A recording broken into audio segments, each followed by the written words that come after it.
the 12 men who walked beside Jesus. Bring your message and preach in distant lands. But after the crucifixion and crucifixion of God, their path led to suffering and death. Each one met a tragic and cruel end. Why are the most faithful to God to be persecuted again? And what can we learn from their sacrifice? In this video, we'll see it together. The last moments of the 12 apostles, how they lived and died, how their sacrifices have shaped Christianity from being crucified, boiled water until he was exiled. These stories are woven by courage. Faith is as good as betrayal. They used to be fishermen, farmers, tax collectors, the humble people, chosen for an extraordinary mission. The 12 were recruited by God himself to proclaim the good news. They carried the crucifix around the world to bring the message of salvation to the nations. Here are the names of the 12. Peter, the rock of the church. Andrew, the first person called. Jacoby, son JBD, preacher like thunder. The apostle Juan is loved. Philippe, missionary. Bartolomeo, Nathanael, the real Israel. Thomas, apostle skeptic. Matthew, the tax collector, becomes a disciple. Jacob, son Amphe, the silent apostle. Tadeo, Judah, apostle of hope. Simon is a revolutionary who follows God. And finally, Judah Iscariot, the traitor. After God's resurrection, your disciples are blessed by God, more strength to carry good news to many countries. There are people preaching in the streets of Rome. Some people go as far as India and Ethiopia. They spread Christianity around the world. But who can replace? One by one, they were hunted, torture and execution. Their stories are preserved in the Bible, ecclesiastical traditions and ancient manuscripts. Let's start with the man Jesus called the Rock. Simon Pharaoh. He was the head of the apostles, a courageous preacher in Rome.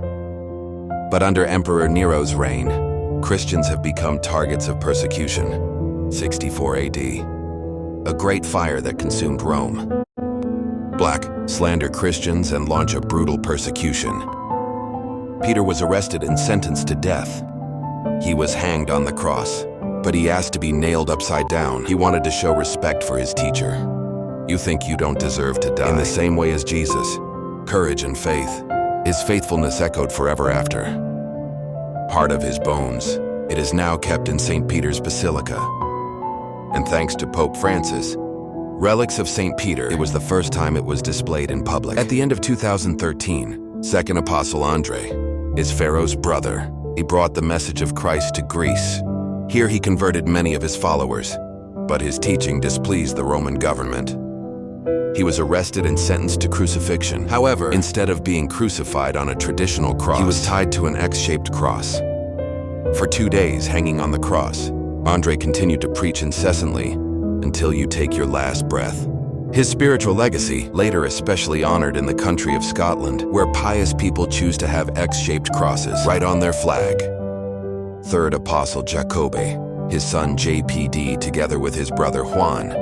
He was one of the first people called by God. He witnessed the transfiguration with Peter and John after the resurrection. Jacoby, he was not afraid, but he preached in Jerusalem. In spite of the growing hostility towards Christians, his faith made him a target. 44 AD, Herod Agrippa wanted to win the favor of the Jewish authorities. He ordered an arrest from you. Jacoby became the first apostle from the faith. According to the traditional beliefs of early Christianity, the day he was executed, his accuser was too moved by the faith, stability of Jacoby, so he converted immediately and asked to die with him. Jacob was led through the busy streets of Jerusalem, surrounded by Roman soldiers, but he walked without fear. When the executioner holds up his sword, people say that, Jacoby, I prayed for everyone around me. With one blow, he was beheaded. His faith was sealed with his own blood. Centuries later, a legend has been passed down that his remains were transferred to Spain, miraculously, and currently resting in Santiago de Compostela. Today, thousands of pilgrims from all over the world still walking on the road, St. Jacob, to honor you. Fourth apostle John, the beloved disciple of Jesus. He was the only one at the foot of the cross. When Jesus was crucified, he was entrusted by God to take care of Mary. After God's resurrection, John became a firm pillar of the early church to preach the good news throughout the Roman Empire. But his far-reaching influence, it cannot pass through the eyes of the rulers. Under the Domitian emperor, the Christians were brutally suppressed. John was arrested in his old age. The authorities executed him by dropping him into a cauldron of boiling oil. But John miraculously survived. Too afraid of miracles, they exiled him to the deserted island of Patmos, where she is. John has received extraordinary visions, inspired by the face of God. And he wrote the book of Revelation, a prophecy of the end times. It's filled with vivid images and profound messages to the early churches. After the emperor Domitian died, John allowed to return to Ephesus. He continued to teach and write books, not like the other apostles. John died peacefully at an advanced age, probably around 98 AD. No one knows where his grave is. The words he left behind helped shape the Christian faith. Education for eternity. Today, the relics of the Holy Basilica, John in Turkish, still exists. Reminds the world of the apostle. I finally walked with God and testify to his glory. Tone fifth. Philippe is known for his deep understanding of the Bible and courage to preach the gospel in places that are hostile to the Christian faith. His journey took him to France. It's modern Turkey. He performed many miracles and converted many people, but the Roman government and the priests, local pagan, he sees his teachings as a threat. Philip was arrested in Hierapolis and sentenced to death. He was crucified upside down on an X-shaped cross, like his friend the Apostle Andre. Even though it hurts, Philip continued to preach from the cross. Call the persecutors to accept the love of Christ. Some sources claim that his disciples were. He then removed his body and buried in Hierapolis, where he left a mark, inevitable in the history of Christianity. The sixth apostle, Bartolomeo, also known as Nathaniel, is the lesser-known apostle. He is one of the most loyal. He brought the good news to distant lands like India, Dubia, and Armenia. In Armenia, he tamed King Polemius, and many in the kingdom believed in Christianity. But not everyone took his message. The pagan priests were angry because they lost their influence, should have conspired against Bartholomew. They persuaded the king's brother to betray him, and not long after that, a terrible execution order was executed. The soldiers arrested the apostle, and he was sentenced to one of the death sentences. The cruelest of all, Bartholomew was stripped alive. Pieces of flesh were torn from the body before being beheaded. Even if you suffer such a horrible death, he did not deny his faith. His death became a symbol for unshakable trust. And the story of that sacrifice spread everywhere, far beyond the border. His body was later returned to Rome. It is now kept in the Holy Basilica. The people, he is revered as the patron of the industry, family bookbinding, and all who suffer for their beliefs. Seventh apostle Thomas, who is often remembered as Toma, he was suspicious of the resurrection of Jesus. Later it became one of the missionaries, the most passionate of the church. He traveled to the farthest reaches of the Indian continent. No one here has ever heard of Christ. Toma travels throughout southern India preaching the good news, changed many people, and founded the first Christian communities. However, his growing influence led the Brahmin priests to the fear of one day. When Toma was praying in a cave near what is now the city on the Moose, the assassins were sent to kill him. A smell of spears pierced through his side, like the wounds that Jesus suffered on the cross. Toma fell to the ground. He continued to pray until his last breath. The Catholic community of St. Thomas in India still exists today and align his beliefs with his mission. His remains are believed to be resting in the Basilica of St. Thomas in Chennai. The eighth apostle, Matthew, was a tax collector despised by the people. He became one of God's greatest disciples.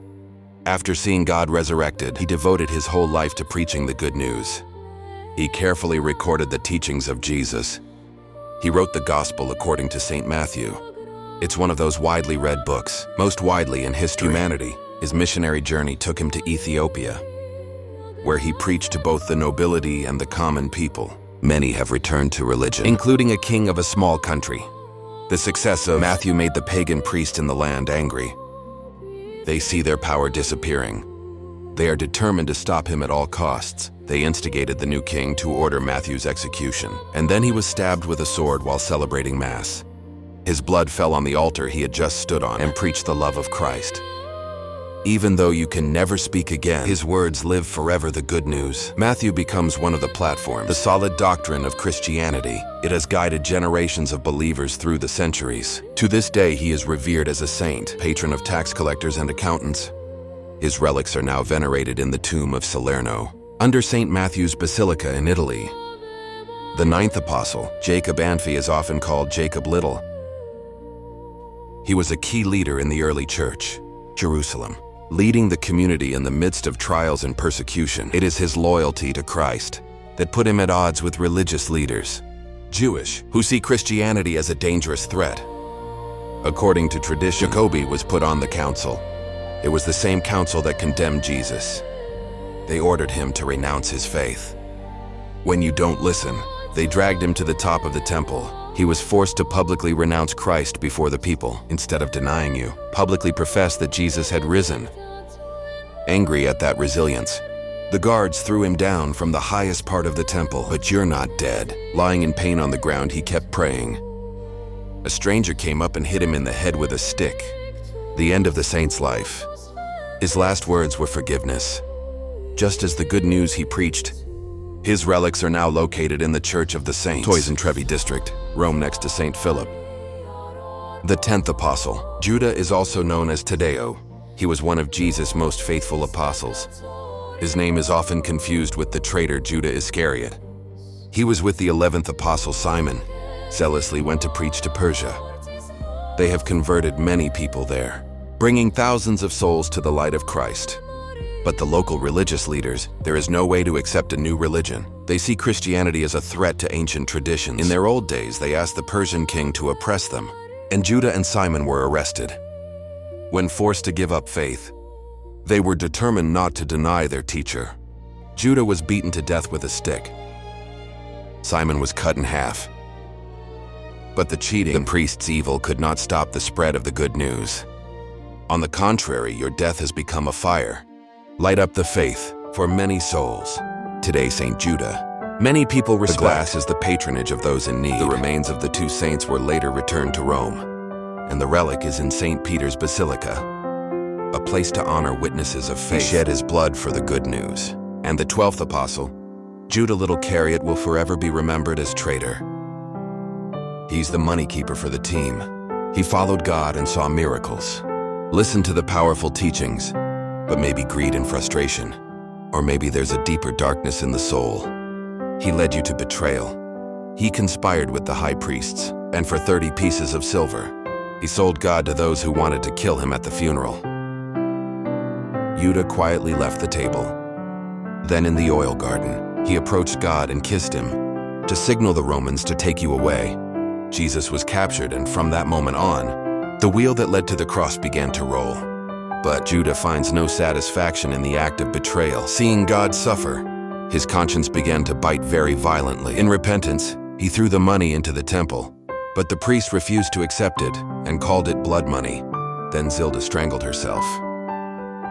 According to Matthew, the priest took 30 pieces of silver and bought a plot of land to bury the strangers. It was later called the blood field, a permanent marker of the tragedy of betrayal.